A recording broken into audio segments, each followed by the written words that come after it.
Hello everyone, इस video में हम ह्यूमन आई को कंप्लीट करेंगे। सिर्फ एक वीडियो में हम ह्यूमन आई को बिल्कुल डिटेल से पढ़ेंगे और इस वीडियो के कंप्लीट देखने के बाद मेरी गारंटी है कि आपका एक भी नंबर नहीं रहेगा ह्यूमन आई से रिलेटेड। तो देखिए, जो ह्यूमन आई है बिल्कुल बेसिक सी चीज है। क्या? द सेंस ऑर्गन है दैट हेल्प्स अस टू सी।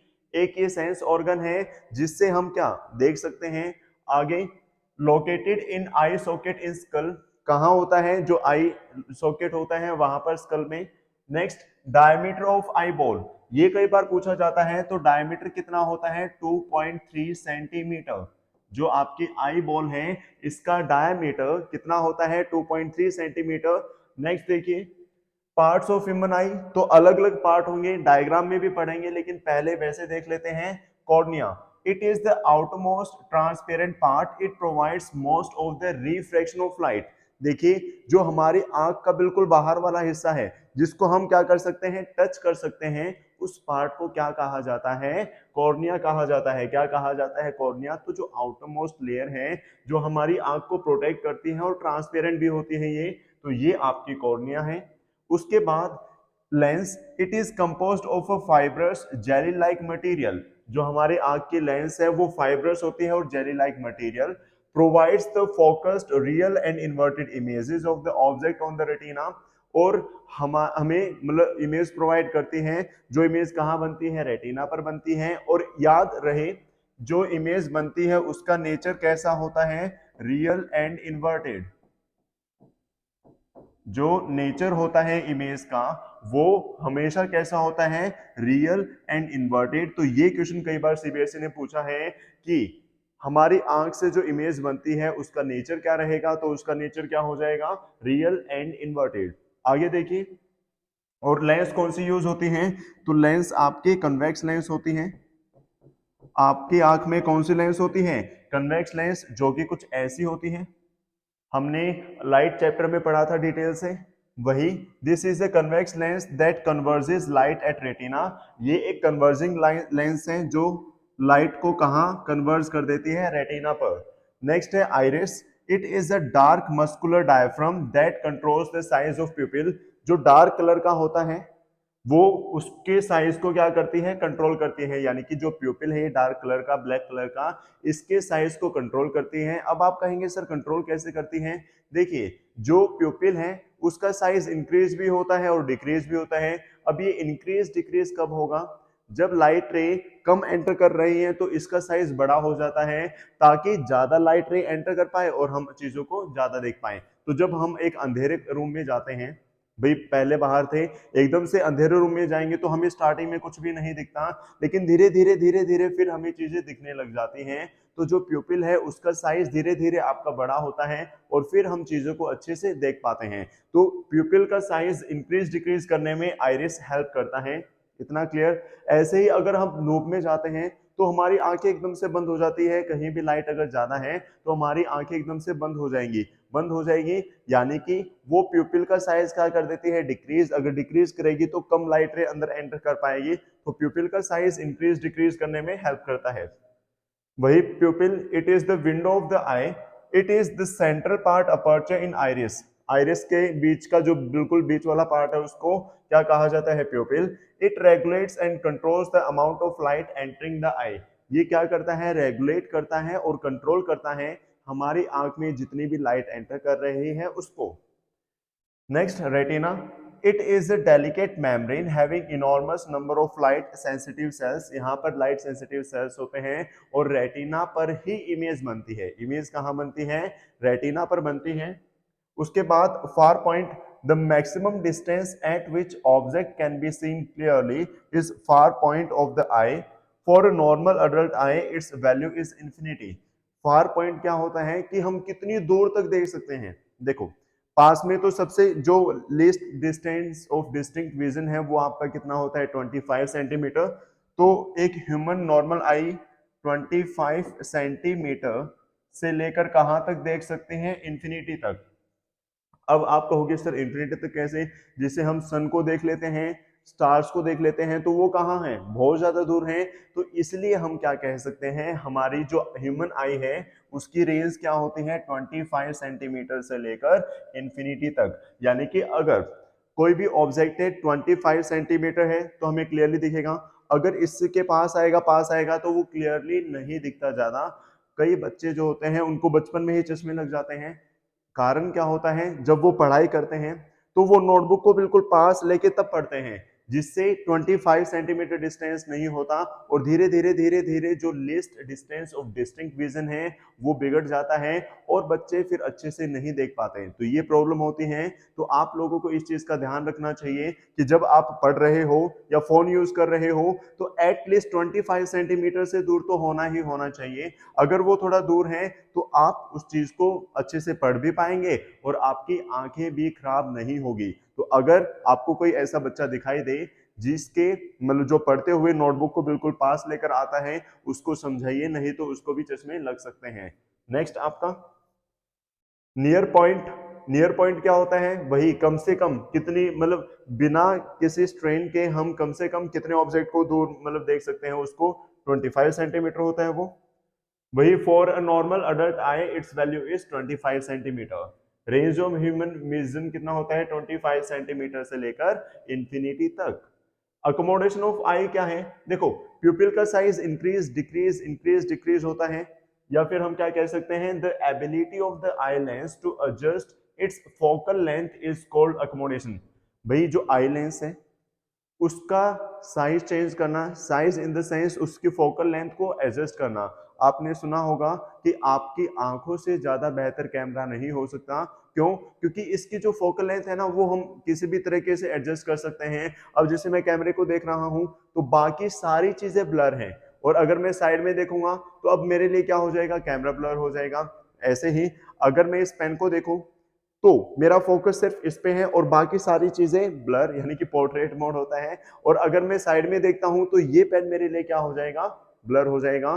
तो वही कि जो आपकी आई लेंस है उसकी फोकल लेंथ इंक्रीज डिक्रीज हो सकती है, चेंज हो सकती है। क्लियर है? तो वही focal length increases when ciliary muscles get relax. जब सिलरी मसल्स रिलैक्स हो जाएं तो फोकल लेंथ इंक्रीज हो जाएगी, और जब सिलरी मसल क्या हो जाए, कॉन्ट्रैक्ट हो जाए, तो आपकी जो फोकल लेंथ है आई की वो क्या हो जाएगी, डिक्रीज। तो ये क्वेश्चन भी पूछा जा सकता है कि जब सिलरी मसल रिलैक्स होती हैं तो फोकल लेंथ पर क्या इफेक्ट पड़ता है, तो फोकल लेंथ इंक्रीज होगी, और जब सिलरी मसल्स कॉन्ट्रैक्ट होंगी तो ये आपकी क्या हो जाएगी, डिक्रीज हो जाएगी। तो ये एक ह्यूमन आई है। अब जो ये ह्यूमन आई है यहां पर ध्यान से समझते हैं भाई इसको। जो ह्यूमन आई है तो जो सबसे बाहर वाला पार्ट था वो मैंने आपका क्या बताया, कॉर्निया। जो सबसे बाहर वाला पार्ट था वो आपका क्या होता है, कॉर्निया होता है। उसके बाद ये आइरिस, आइरिस के बीच में क्या होता है, प्यूपिल। प्यूपिल के बाद आपका क्या है, आई लेंस, जिसको क्रिस्टलाइन लेंस भी बोला जाता है। और इसके अंदर एक लिक्विड फिल होता है जिसको एक्वस ह्यूमर कहा जाता है। क्या कहा जाता है, एक्वस ह्यूमर। ये आपकी सिलरी मसल्स हैं जो आपकी आई लेंस को होल्ड करके रखती हैं। यहां पर पीछे रेटिना जहां पर real and inverted image form होती है, और जो ये बीच वाला पार्ट है इसमें क्या फिल होता है, विट्रस ह्यूमर। क्या फिल होता है भाई, विट्रस ह्यूमर। और ये जो रेटिना है इससे आगे क्या, ऑप्टिक नर्व्स, और ऑप्टिक नर्व्स फिर ये कहां जाते हैं, माइंड में, और इमेज फॉर्म होती है यहाँ पर रियल एंड इन्वर्टेड। लेकिन ये ऑप्टिक नर्व की हेल्प से हमारा माइंड उस चीज को सीधा देख पाता है। तो वही बाहर वाली जो लेयर है उसको कॉर्निया कहा जाता है। उसके बाद ये आइरिस हो गए, बीच में क्या हो गया, प्यूपिल हो गया। इसके अंदर जो लिक्विड फ्लूइड फिल होता है उसको एक्वस ह्यूमर कहा जाता है। और जो ये लेंस है ये आपकी कैसी, क्रिस्टलाइन लेंस होती है। और जो लेंस को होल्ड करके रखती है मसल उनको क्या कहा जाता है, सिलरी मसल्स। जहां पर आपकी इमेज फॉर्म होती है उसको रेटिना कहा जाता है। और जहां से ये आपकी वापस चले जाएंगे तो इसको ऑप्टिक नर्व्स, और इसके अंदर जो लिक्विड फिल है उसको विट्रस ह्यूमर कहा जाता है। तो आपकी जो लाइट रेज हैं, जो लाइट रेज हैं वो एंटर करेंगे, एंटर करेंगे तो यहां से तो यहां से एक कन्वर्जिंग लेंस है, कन्वर्जिंग लेंस है तो ये आपकी लाइट रे क्या हो जाएंगी, कन्वर्ज, कन्वर्ज होकर यहां पर रेटिना पर क्या बना लेती हैं, इमेज। इसको पढ़ते हैं एक बार। तो भाई आगे देखिए,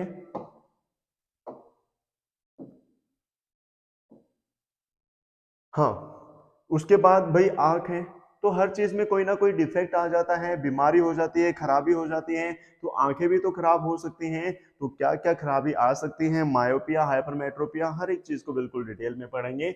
सबसे पहले क्या है, मायोपिया। मायोपिया का दूसरा नाम क्या है, नियर साइटनेस, यानी कि जिसमें नियर, जिसमें हमें पास की चीजें तो क्लियर दिखें लेकिन दूर की चीजें क्लियर ना दिखें, जिसमें हमें पास की चीजें तो क्लियर दिखें लेकिन दूर की चीजें क्लियर ना दिखें, उस डिफेक्ट को मायोपिया कहा जाएगा। उस डिफेक्ट को आपका क्या कहा जाएगा, मायोपिया।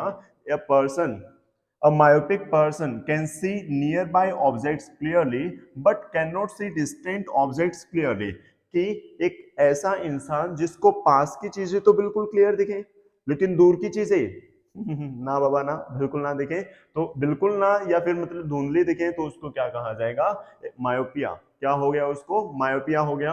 अब image is formed in front of retina, इस डिफेक्ट में क्या होता है, जो इमेज है वो रेटिना के पहले ही बन जाती है।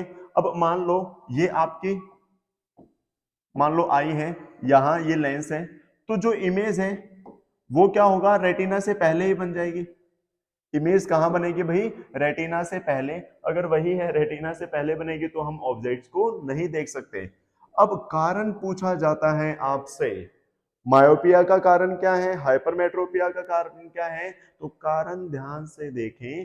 पहला कारण क्या है, excessive curvature of eye lens, जो आई लेंस है उसका कर्वेचर ज्यादा हो जाना, excessive curvature of eye lens, eye lens के कर्वेचर का ज्यादा हो जाना।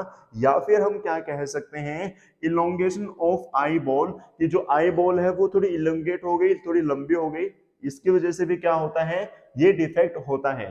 अब इसका करेक्शन कैसे होगा, देखो एक्चुअल में क्या होता है, जैसे लाइट रे आई इंफिनिटी से, तो इमेज रेटिना पर ना बनकर पहले ही बन जाती है, इमेज रेटिना पर ना बनकर पहले ही आपकी फॉर्म हो जाती है। अब इसको बचाने के लिए हम क्या कर सकते हैं, एक कनकेव लेंस लगा सकते हैं।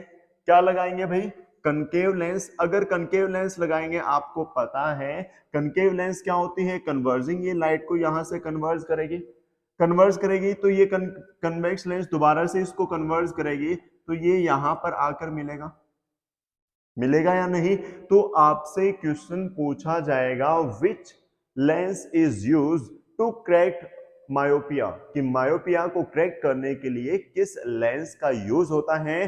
तो आपका आंसर क्या रहेगा, कनकेव लेंस। क्या रहेगा, कनकेव लेंस रहेगा। और अगर किसी भी इंसान को चश्मे चढ़े हुए हैं और उन चश्मों का नंबर क्या है, नेगेटिव, तो हम नेगेटिव से ही समझ जाएंगे कि उस इंसान को क्या है, मायोपिया। क्यों, क्योंकि जो आपका कनकेव लेंस है इसकी फोकल लेंथ नेगेटिव होती है, कनकेव लेंस की फोकल लेंथ क्या होती है, नेगेटिव। अगर नेगेटिव होती है तो इसलिए अगर किसी भी इंसान को चश्मे लगे हुए हैं जो नेगेटिव नंबर के हैं, तो हम क्या कह सकते हैं, उस इंसान को मायोपिया है। क्या कह सकते हैं, उस इंसान को मायोपिया है। तो मायोपिया वाले इंसान को ठीक करने के लिए कनकेव लेंस लगती है और इसलिए उसके चश्मे माइनस के नंबर के होते हैं। हो जाएगा भाई। ऐसे ही सेकंड है आपका हाइपरमेट्रोपिया। हाइपरमेट्रोपिया मतलब फार साइटनेस, यानी कि एक ऐसा इंसान जो दूर की चीजों को तो क्लियरली देख सकता है लेकिन पास वाली चीजों को क्लियरली नहीं देख सकता, उस इंसान को क्या कहा जाएगा, उसको भी हाइपरमेट्रोपिया हो रखा है। तो affected person can see far objects clearly but can not see nearby objects clearly, कि दूर की चीजें बिल्कुल क्लियर दिखेंगी लेकिन पास की चीजें क्लियर नहीं दिखेगी, तो ऐसे इंसान को हाइपरमेट्रोपिया होता है। क्या होता है, हाइपरमेट्रोपिया। अब the near point of the I moves away, जो नियर पॉइंट है वो दूर हो जाता है। इसका मतलब जैसे हमारे पास ये एक आई है, तो इमेज जो है वो आपकी दूर बनती है, यानी कि रेटिना के पीछे बन जाती है। कहां बन जाती है भाई? रेटिना के पीछे। तो इसलिए वो चीजों को क्लियरली नहीं देख सकता। अब इसके लिए हम क्या करेंगे, एक कन्वेक्स लेंस लगाएंगे जो कि कन्वर्जिंग होता है। अगर ये कन्वर्जिंग है तो लाइट को क्या कर देगा? कन्वर्ज कर देगा, और कुछ बची हुई लाइट को ये कन्वर्ज कर देगा। तो कन्वर्ज करके आपकी इमेज कहां बन जाएगी? रेटिना पर। तो आपसे अगर क्वेश्चन पूछा जाए कि अगर किसी इंसान को हाइपरमेट्रोपिया है तो उसको करेक्ट करने के लिए कौन सा लेंस यूज होता है, तो आपका आंसर क्या रहेगा? Convex lens. आपका आंसर क्या रहेगा भाई? Convex lens. तो अगर किसी इंसान को हाइपरमेट्रोपिया है तो उसको करेक्ट करने के लिए कन्वेक्स लेंस यूज होगा। क्लियर है? वही कारण पूछे जाए कॉजेज ऑफ हाइपरमेट्रोपिया, तो पहला है focal length of the eye lens becomes too long, कि जो फोकल लेंथ है वो बढ़ जाए, बहुत ज्यादा हो जाए। या फिर eyeball becomes too small, या आई बॉल का साइज डिक्रीज हो जाए। उसमें आई बॉल का साइज क्या हो गया था? इंक्रीज, लेकिन इसमें आई बॉल का साइज क्या हो जाता है? डिक्रीज हो जाता है। करेक्शन के लिए देखिए, एक्चुअल पास वाली चीजें क्लियर दिखे, ये मतलब इमेज जो है, अगर नॉर्मल इंसान है तो इमेज रेटिना पर बनती है, लेकिन अगर किसी को हाइपरमेट्रोपिया है तो इमेज बिहाइंड रेटिना बनेगी। तो ये बिहाइंड रेटिना बन गई, तो इसको करेक्ट करने के लिए कन्वेक्स लेंस यूज कर रखा है। करेक्ट हो गया?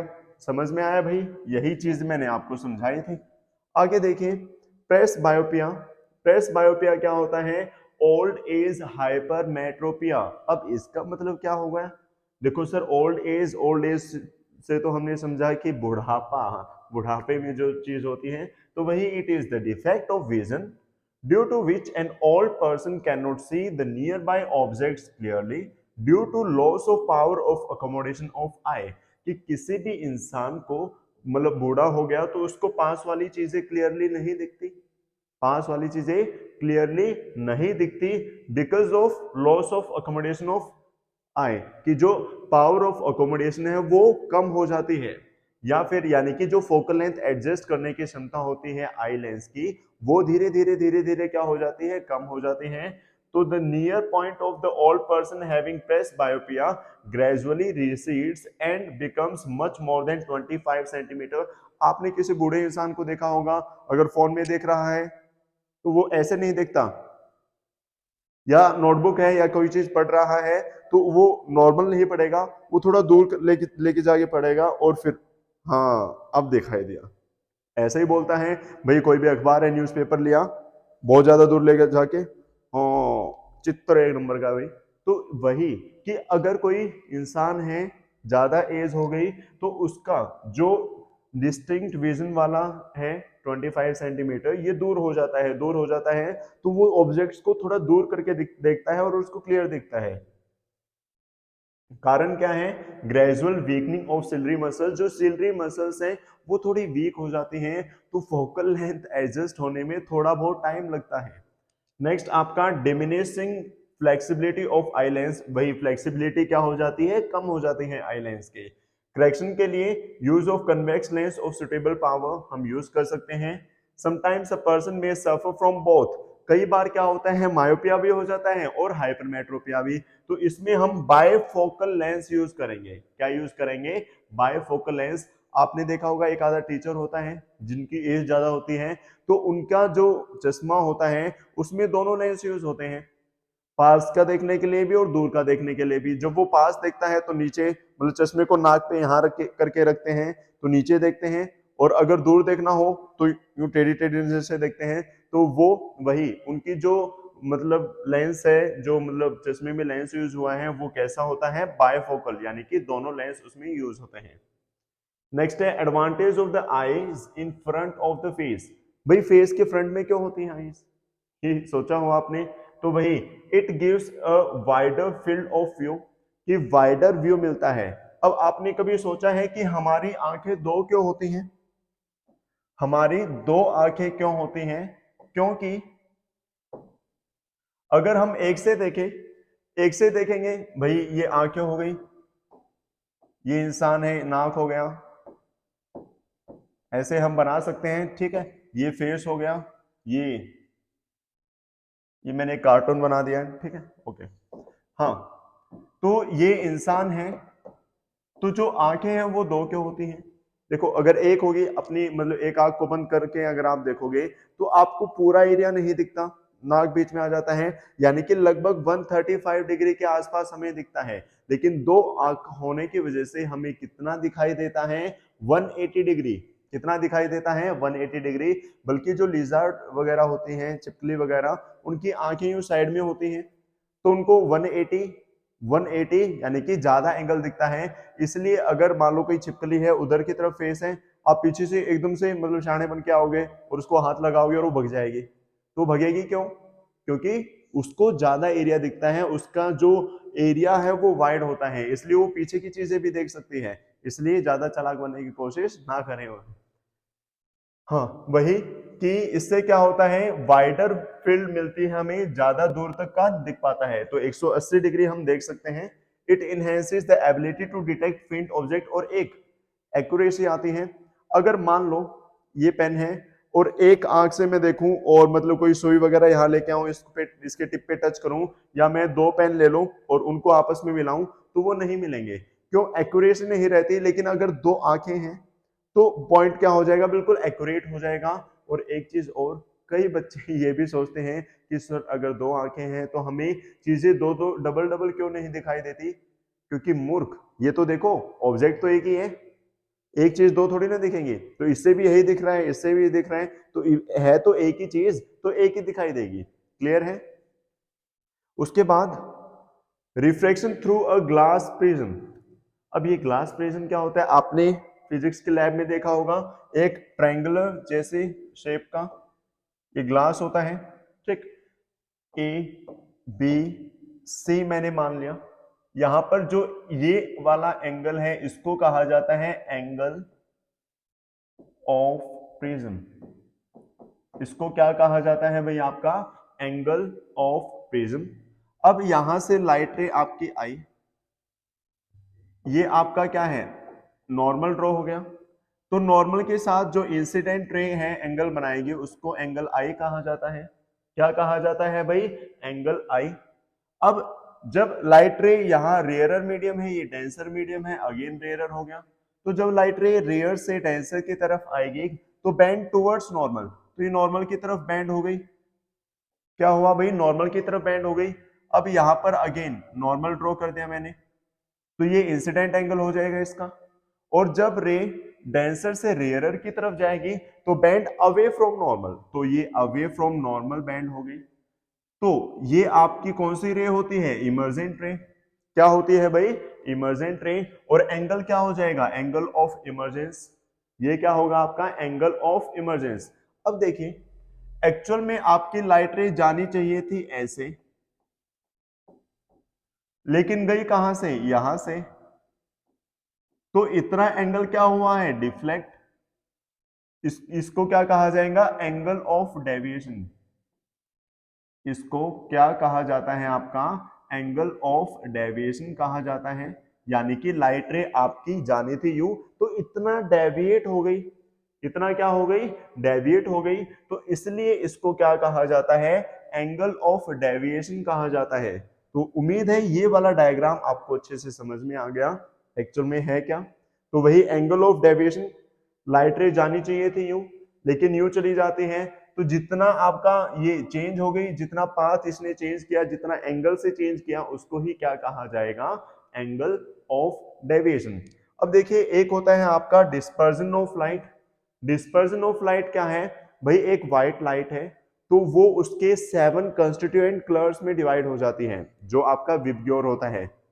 देखिए, एक प्रिज्म है, ये मैंने प्रिज्म बनाया। प्रिज्म है, एक व्हाइट लाइट आई, तो ये जो व्हाइट लाइट है ये 7 कलर में स्प्लिट हो जाएगी, 2 3 4 5 6 7। अगेन ये यहां पर डिफ्लेक्ट होगी, 1 2 3 4 5 6 7। ये मैंने यहां पर एरो बना दी।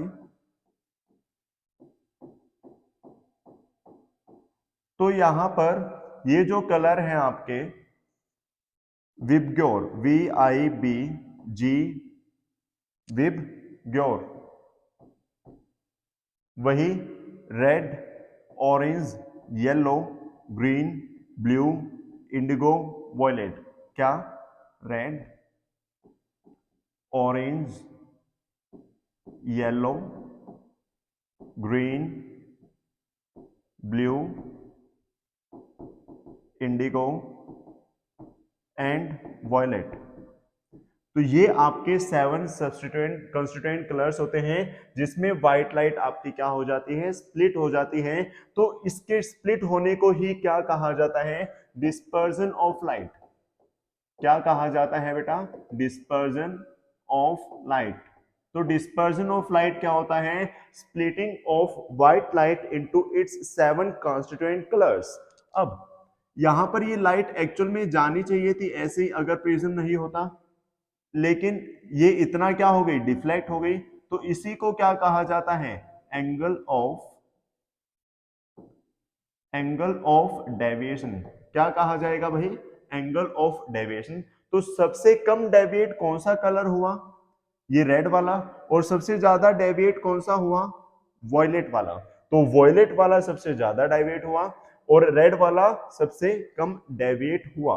अब यहां पर दो चीजें और ज्यादा इंपॉर्टेंट हो जाती हैं। एक तो आएगा वेवलेंथ, एक तो क्या आएगा? वेवलेंथ। और दूसरा आपका क्या होता है? फ्रीक्वेंसी। एक तो होता है वेवलेंथ और दूसरा फ्रीक्वेंसी। बिल्कुल आसान तरीके से मैं आपको यहां पर समझाऊंगा। देखिए, ये मान लो एक वेव है, ये वेव की लेंथ हो गई। तो देखिए सबसे कम लेंथ किसकी है? रेड की? नहीं। अगर मान लो यहां पर जमीन पर ये लेकर जानी है तो वॉयलेट कलर तो तभी गिर जाएगा, लेकिन रेड कलर बहुत ज्यादा आकर जाके गिरेगा, आगे जाकर गिरेगा। इसलिए वेवलेंथ रेड कलर की मैक्सिमम होती है और वॉयलेट कलर की मिनिमम होती है। वेवलेंथ सबसे ज्यादा किस कलर की होती है? रेड कलर की। और वॉयलेट कलर की सबसे कम होती है। मैंने आपको समझाया। जैसे अगर मान लो यहां पर ग्राउंड है तो सबसे बाद में कौन सी आकर मिलेगी? रेड। और सबसे पहले कौन सी मिल गई? वॉयलेट। तो इसलिए रेड और वॉयलेट। और फ्रीक्वेंसी वेवलेंथ की रेसिप्रोकल होती है, उल्टी होती है। तो इसलिए रेड कलर की फ्रीक्वेंसी सबसे कम होती है और वॉयलेट कलर की फ्रीक्वेंसी सबसे ज्यादा होती है। ये चीज आपको समझ में आई? क्या आपसे क्वेश्चन पूछा जा सकता है कि किस कलर की वेवलेंथ सबसे ज्यादा होती है? तो रेड कलर की सबसे ज्यादा होती है और वॉयलेट कलर की सबसे कम। और अगर फ्रीक्वेंसी की बात की जाए तो रेड कलर की सबसे कम होती है और वॉयलेट कलर की सबसे ज्यादा होती है। हो जाएगा? एक बार आप इसको ड्रॉ कर सकते हो और लिख सकते हो। उसके बाद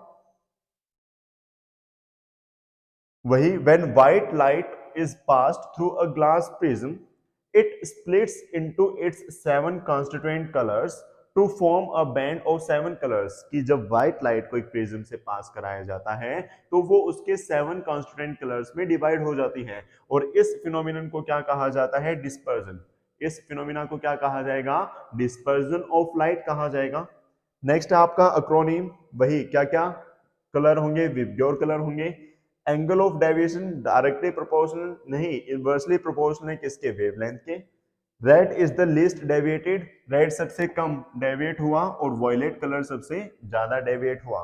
next violet is the most deviated colour. वही Isaac Newton was the first person who proved that sunlight is made up of 7 colour. तो ये क्वेश्चन भी पूछा जा सकता है कि जो आपका सन है उससे जो लाइट आती है वो 7 कलर की होती है। ये व्हाइट कलर जो है 7 कलर से मिलकर बना है। ये आपका सबसे पहले किसने प्रूव किया था? तो वो आपका न्यूटन ने प्रूव किया था। हो जाएगा भाई इतना? उसके बाद इसने एक एक्सपेरिमेंट किया था। क्या? He passed sunlight through a glass prism to form a band of 7 colour. वही 7 कलर। एक उल्टा प्रिज्म रख दिया तो उल्टा प्रिज्म रखने से ये अगेन 7 कलर से क्या 1 कलर में आपका चेंज हो जाएगा। तो ये आपका एक्सपेरिमेंट किया था न्यूटन ने। उसके बाद बेटा TIR। TIR काफी ज्यादा इंपॉर्टेंट फिनोमिना हो जाता है यहां पर। अब ये क्या होता है? टोटल इंटरनल रिफ्लेक्शन, TIR आपका क्या होता है, टोटल इंटरनल रिफ्लेक्शन। अब आप कहोगे ये क्या सर? देखिए, मान लो आपके पास ये वाटर है, क्या है आपका, वाटर। अब अगर यहां पर वाटर टैंक या कुछ भी हम कंसीडर कर सकते हैं, ये वाटर मैंने यहां पर कंसीडर किया, ठीक। अब यहां पर मान लो कोई पॉइंट है ए, यहां से अगर लाइट रे सीधी जाएगी तो वो सीधी चली जाएगी, है ना। लेकिन अगर ये थोड़ी टेढ़ी जाएगी तो ये यहां पर एक नॉर्मल ड्रॉ हो गया, ये मैंने नॉर्मल N1 मान लिया, ये एंगल आई होगा, अंदर डेंसर मीडियम है, बाहर रेयरर मीडियम है। तो लाइट रे जब डेंसर से रेयरर जाती है तो बेंड अवे फ्रॉम नॉर्मल, तो नॉर्मल से दूर की तरफ डिफ्लेक्ट हो जाती है, होगा या नहीं। दूसरा, अगर ये थोड़ी और उधर जाए तो अब की बार ये नॉर्मल भाई N2 मान लिया मैंने, अब की बार ये लाइट रे और ज्यादा डिफ्लेक्ट हो जाएगी। मान लो ये डिफ्लेक्ट होकर यहां से चली गई, तो जब एंगल ऑफ रिफ्रैक्शन आपका कितना हो जाए, 90 डिग्री, कितना हो जाए 90 डिग्री, तो उस इंसिडेंट एंगल को क्या कहा जाता है, क्रिटिकल एंगल। तो ऐसे यहां पर क्या है, क्रिटिकल एंगल है, क्या है, क्रिटिकल एंगल। क्लियर है। ऐसे क्या हो गया यहां पर आपका क्रिटिकल एंगल, जब आपका एंगल ऑफ रिफ्रैक्शन क्या हो जाए, 90 डिग्री बन जाए, तो उस केस में जो इंसिडेंट एंगल है, एंगल ऑफ इंसिडेंस है, उसको क्या कहा जाता है, क्रिटिकल एंगल कहा जाता है। अब अगर लाइट रे और ज्यादा इधर से जाएगी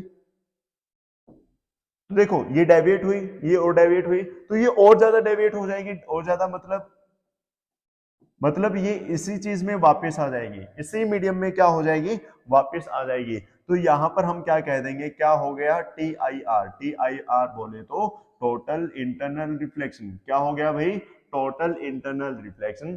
तो टोटल इंटरनल रिफ्लेक्शन के लिए आपकी दो कंडीशन काफी ज्यादा इंपॉर्टेंट है। पहली क्या, जो लाइट रे है वो डेंसर से रेयरर की तरफ मूव करनी चाहिए, वो लाइट रे कहां से कहां मूव करनी चाहिए, डेंसर मीडियम से रेयरर मीडियम की तरफ। और दूसरा पॉइंट क्या कहता है कि जो एंगल ऑफ इंसिडेंस है वो आपका क्रिटिकल एंगल से ज्यादा होना चाहिए। एंगल ऑफ इंसिडेंस जो ये आया, ये क्रिटिकल एंगल से क्या होना चाहिए, ज्यादा, तभी आपका टोटल इंटरनल रिफ्लेक्शन हो पाएगा। तो दो कंडीशन हो गई, पहली तो क्या, पहली ये कहती है कि जो लाइट रे है वो डेंसर से रेयरर मीडियम की तरफ मूव करनी चाहिए, और दूसरी क्या कहती है, एंगल ऑफ इंसिडेंस आपका ज्यादा होना चाहिए, is must be greater than critical angle. तो एक बार इस चीज को नोट डाउन करें, उसके बाद आगे बढ़ते हैं। आगे देखिए भाई,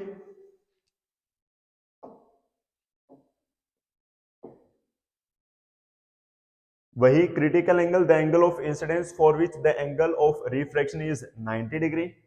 ये सारी चीजें मैंने आपको समझा दी है अच्छे से डिटेल में। नेक्स्ट है रेनबो।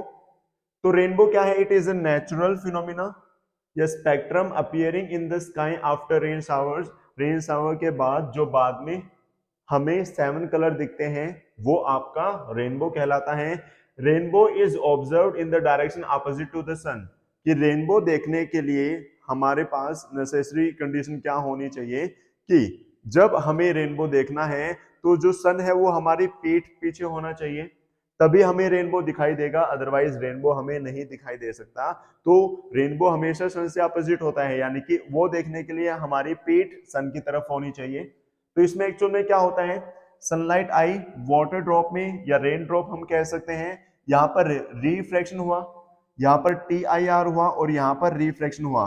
तो आपसे क्वेश्चन पूछा जाएगा कि रेनबो में आपका जो प्राइमरी रेनबो है, आपके सिलेबस में प्राइमरी ही होगा आई थिंक, तो प्राइमरी जो रेनबो है उसके अंदर रिफ्रैक्शन कितनी बार हुआ, तो रिफ्रैक्शन आपका 2 बार होता है, और टोटल इंटरनल रिफ्लेक्शन कितनी बार हुआ, 1 बार। रिफ्रैक्शन तो 2 बार हो गया, और TIR कितनी बार हुआ, 1 बार। ये आपका प्राइमरी रेनबो के लिए होता है। किसके लिए? प्राइमरी रेनबो के लिए। और अगर सेकेंडरी रेनबो है, वो आपके सिलेबस में नहीं है, तो याद रखना वैसे भी सेकेंडरी रेनबो में रिफ्रैक्शन 2 बार और TIRB क्या होता है? 2 बार। इसमें आपका रेड कलर ऊपर होता है, वॉयलेट कलर सबसे नीचे होता है, लेकिन सेकेंडरी रेनबो में वॉयलेट कलर सबसे ऊपर होता है और रेड कलर सबसे नीचे होता है। तो ये चीजें आप नोट डाउन कर लें, ये आपके एग्जाम में आ सकती हैं। तो वही 3 phenomena which are involve rainbow में 3 फिनोमिना होते हैं, डिस्पर्जन, रिफ्लेक्शन और इंटरनल रिफ्लेक्शन। तो वही some water droplets remain suspended in air after rain, these droplets behave as glass prism। कुछ मतलब वाटर ड्रॉपलेट रह जाती हैं और वो किसकी तरह काम करती हैं? एक ग्लास प्रिज्म की तरह काम करती हैं। When light enters the raindrop, it first reflect, फिर डिस्पर्स होता है, वही then it reflects internally, उसके बाद रिफ्लेक्शन होता है और उसके बाद अगेन क्या हो जाता है आपका? रिफ्रैक्शन हो जाता है। हो जाएगा भाई इतना? उसके बाद एटमॉस्फेरिक रिफ्रैक्शन। अब एटमॉस्फेरिक रिफ्रैक्शन क्या होता है कि एटमॉस्फेयर की वजह से, अब देखिए मान लो ये आपकी अर्थ है, तो अर्थ के अराउंड क्या होगा? एटमॉस्फेयर है। अब एटमॉस्फेयर में भी आपने पढ़ा होगा अलग अलग लेयर होती हैं, जियोग्राफी में आपने पढ़ा है स्ट्रेटोस्फियर, ट्रोपोस्फियर, ये सारी लेयर।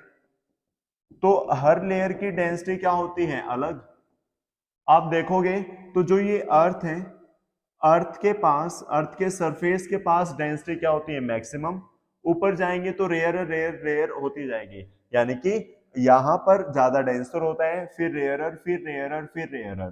तो अगर लाइट रे बाहर से आई सन से, तो वो आपकी रिफ्लेक्ट रिफ्लेक्ट रिफ्लेक्ट होती रहती है अलग अलग लेयर से। तो इसकी वजह से कई चीजें होती हैं। पहला, apparent flickering of objects placed behind a hot object on fire। जब आप देखोगे मान लो कहीं आग जल रही है, तो उसके पीछे के ऑब्जेक्ट फ्लिकर करते, थोड़े टेढ़े मेढ़े मतलब हिलते मूव करते दिखाई देते हैं, तो वो आपका इसी की वजह से होता है। Second, stars near the horizon appears slightly higher than their actual position. Star मतलब जहां भी है उससे थोड़ा ऊपर की तरफ दिखता है, वो भी किसकी वजह से? Refraction of light. देखिए एक्चुअल में यहां पर है, लेकिन अगर हम यहां हैं तो हमारे लिए चीज सीधी आ रही होगी, तो स्टार क्या कहां होगा? ऊपर की तरफ होगा, लेकिन मतलब होगा नीचे की तरफ, लेकिन हमें दिखाई देगा ऊपर की तरफ। किसकी वजह से? एटमॉस्फेरिक रिफ्लेक्शन की वजह से। नेक्स्ट है advanced sunrise and delayed sunset.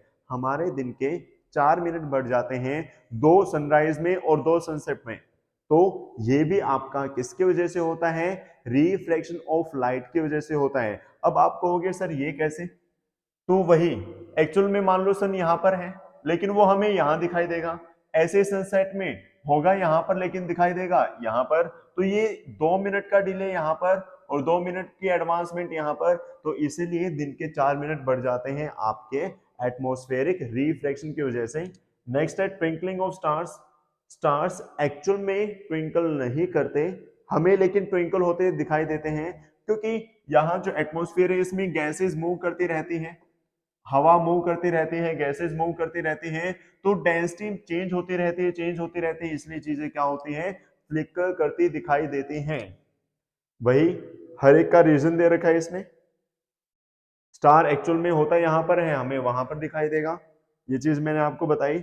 Advance sunset sunrise, वही एक्चुअल में हॉरिजॉन ये है, सन अभी नीचे है, लेकिन यहां से रिफ्लेक्शन हुआ तो हमें सन यहां पर दिखाई देता है, तो 2 मिनट का डिले दोनों टाइम सनसेट और सनराइज दोनों में।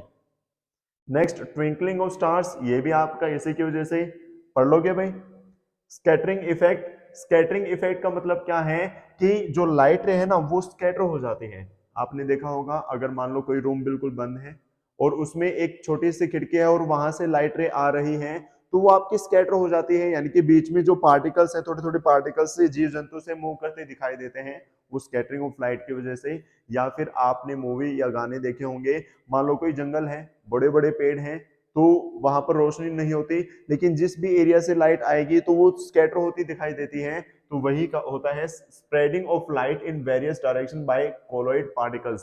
कि जो कोलॉइड पार्टिकल है उनसे लाइट का स्कैटर हो जाना, स्प्रेड हो जाना, उसको ही स्कैटरिंग इफेक्ट कहा जाता है। तो स्कैटरिंग वेवलेंथ की इनवर्सली प्रोपोर्शनल होती है। टिंडल इफेक्ट वही, when light passes through a colloid its path becomes visible, कि जब लाइट जो है कोलॉइड्स में से पास होती है तो उसका पाथ दिखने लग जाता है, इसी इफेक्ट को टिंडल इफेक्ट कहा जाता है। इसके एग्जांपल क्या है आपके? Path of light becomes visible when light enters a dark and dusty room through a slit or ventilator, कि वही अगर छोटी सी खिड़की से अगर लाइट आएगी तो हमें उसका पाथ, उसका रास्ता दिखाई देता है बिकॉज ऑफ कॉलॉइड पार्टिकल, या इसको हम टिंडल इफेक्ट कह सकते हैं।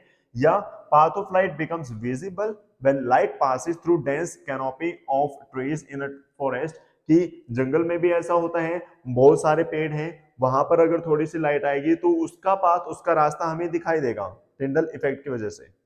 नेक्स्ट है dependence of colour of scattering scattered light, की जो कलर है वो कैसे डिपेंड करते हैं? If particle are very fine they scatter mainly the blue colour, कि पार्टिकल अगर बिल्कुल छोटे छोटे हैं तो आपके जो ब्लू कलर है उसको स्कैटर करते हैं, इसलिए जो स्काई है वो ब्लू कलर का दिखाई देता है। Medium size particle scatter mainly, जो मीडियम साइज है वो रेड कलर को मतलब स्कैटर करते हैं, इसलिए रेड कलर दिखाई देगा। Even large particles scatter all the colour of light, that is why it appears white, लेकिन और ज्यादा बड़े पार्टिकल हैं तो वो हर एक चीज को क्या कर देंगे? आपका स्कैटर कर देंगे, इसलिए हमें व्हाइट लाइट दिखती है। तो wavelength of red colour is about 1.8 times to that of blue light, कि ब्लू लाइट से लगभग 1.8 टाइम्स होती है रेड कलर की वेवलेंथ, इसलिए danger sign are made in red colour, या एंगर साइन साइन जो है वो आपके रेड कलर के होते हैं, क्योंकि रेड कलर आपको दूर से दिखाई देगा। मैंने क्या कहा? वेवलेंथ ज्यादा होती है तो ये ग्राउंड पर जल्दी से फॉल नहीं करता, बहुत दूर जाके फॉल करेगा, इसलिए हमें दूर से दिखाई दे जाएगा कि हाँ भाई वहां पर खतरा है। तो इसलिए सभी डेंजर सिग्नल या एंगर सिग्नल सभी किस कलर के होते हैं? रेड कलर के होते हैं। Red is the least scatter colour, it is least scatter by fog smoke, इसलिए रेड लाइट यानी कि जो गाड़ी के पीछे की लाइट है वो कैसे कलर की होती है? रेड कलर की होती है, क्योंकि वो जल्दी से फॉल नहीं करती, बहुत ज्यादा दूर तक जाती है। Colour of sky appears blue on a clear day, ये भी आपका किसकी वजह से? स्कैटरिंग ऑफ लाइट की वजह से। कर लोगे explain? Appearance of sky to an astronaut in the space, कि अगर हमारे पास कोई क्या है? एस्ट्रोनॉट है, तो उसके लिए जो स्काई है वो कैसे कलर का दिखाई देता है? ब्लैक कलर का। ब्लैक कलर का क्यों? क्योंकि वहां पर एयर पार्टिकल्स नहीं है, और अगर एयर पार्टिकल्स नहीं होंगे तो लाइट स्कैटर नहीं होगी, और अगर स्कैटर नहीं होगी तो हमें कलर कहां से दिखाई देगा? क्लाउड्स अपीयर व्हाइट, क्योंकि इसमें जो पार्टिकल्स हैं वो बड़े साइज के होते हैं। बड़े साइज के होते हैं, अभी हमने पढ़ा था कि अगर लार्ज साइज पार्टिकल हैं तो सारे कलर वो हो जाते हैं, तो इसलिए हमें व्हाइट कलर दिखाई देता है। नेक्स्ट है colour of sun appear red during sunrise and sunset, ये भी आपका किसकी वजह से? एटमॉस्फेयर की वजह से। वही while sunset and sunrise the colour of the sun and its surrounding appear red. During sunset and sunrise the sun is near horizon, horizon के पास में होता है, and therefore sunlight has to travel large distance atmosphere से, तो इसलिए हमें वही कलर विजिबल होता है, पार्टिकल्स मीडियम साइज के होते हैं। तो उम्मीद है जो ह्यूमन आई चैप्टर है ये आपको बिल्कुल अच्छे से समझ में आ गया होगा। हर एक चीज हमने डिटेल में की। टीआईआर क्या होता है, रेनबो क्या होता है, डिस्पर्जन क्या होता है, या फिर आपका प्रिज्म से रिलेटेड हमने किया, ह्यूमन आई को डिटेल से पढ़ा, और आपके जो भी डिफेक्ट्स थे उनको अच्छे से किया। तो ये वीडियो आपके एग्जाम में काफी ज्यादा हेल्प कर सकती है। इस वीडियो को एग्जाम में जाने से पहले देखें। ऐसे ही साइंस के हर चैप्टर की वन शॉट वीडियो मैंने डाल रखी है, अगर आप एग्जाम से एक दिन पहले भी बस एक बार वीडियो देख लेंगे तो भी आप बहुत ज्यादा अच्छा स्कोर कर सकते हैं। तो इस वीडियो को ज्यादा से ज्यादा शेयर करें, अगर आपको अच्छी लगी तो लाइक करें, कमेंट करके बताएं और क्या क्या चीजें आपको पता है। तो मिलते हैं नेक्स्ट वीडियो में, till then bye, take care.